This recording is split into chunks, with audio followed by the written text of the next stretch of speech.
Hey guys, let's talk about another budget knife. This is the CJRB Kicker with a recoil lock.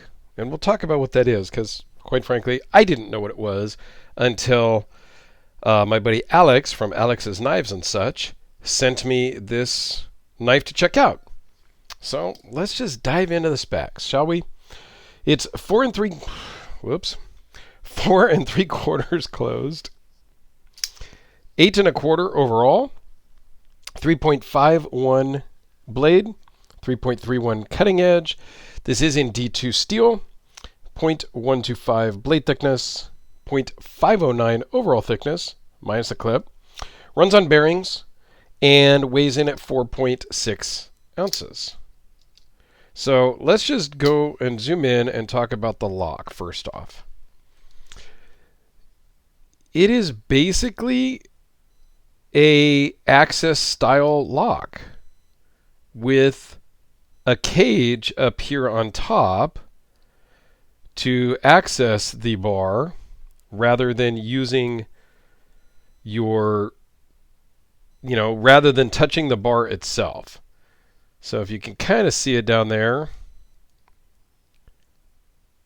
as it locks into place right here, that flips forward. So it's basically an access lock with a handle so that you don't have to touch the bar yourself, I guess. I don't know. It is what it is, but that's what it does, is that cage up here, kind of trolley system, if you will, just activates the bar inside just like an access lock. Not bad. So it is a nice stonewash finish on the blade. Blue G10 in this particular configuration. You can get it in multiple colors. And these are, again, super budgety at like $38 on Amazon. And I'll put a link to Amazon down below if you are so inclined. I'll put a link to this particular one, or a black one, I think is what I found. Again, just D2 blade steel on the back with a model number and the made in China, or just China, because CJRB is the budget line, the budget department, division, whatever you want to call it, of, oh man, I got fingerprints all over the blade already, of Artisan Cutlery. So, yeah. So these are made by Artisan, and this is just their budget-friendly line. I'm not sure what I like better as far as the lock. Do I like the actual bar of the access lock? And I think I need to clean this because it's, I don't know, it's not very smooth these days.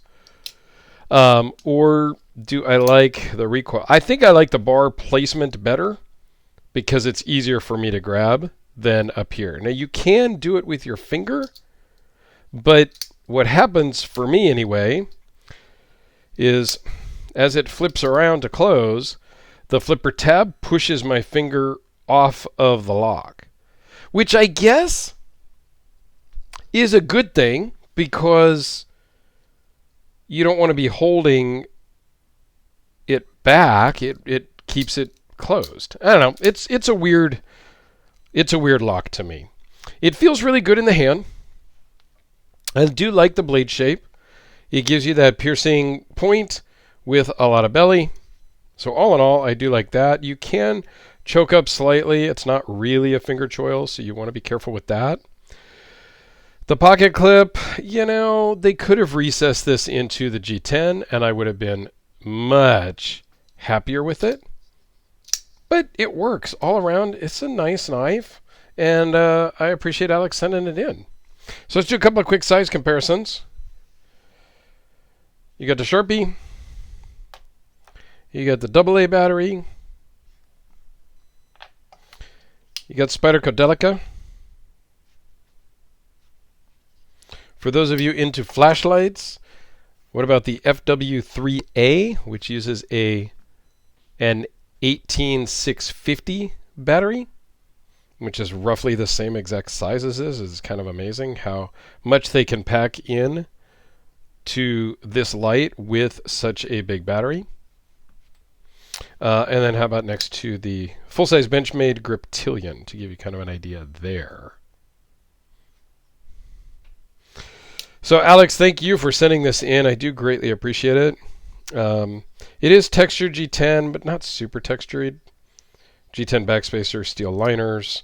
Yeah, all in all, it's a cool knife.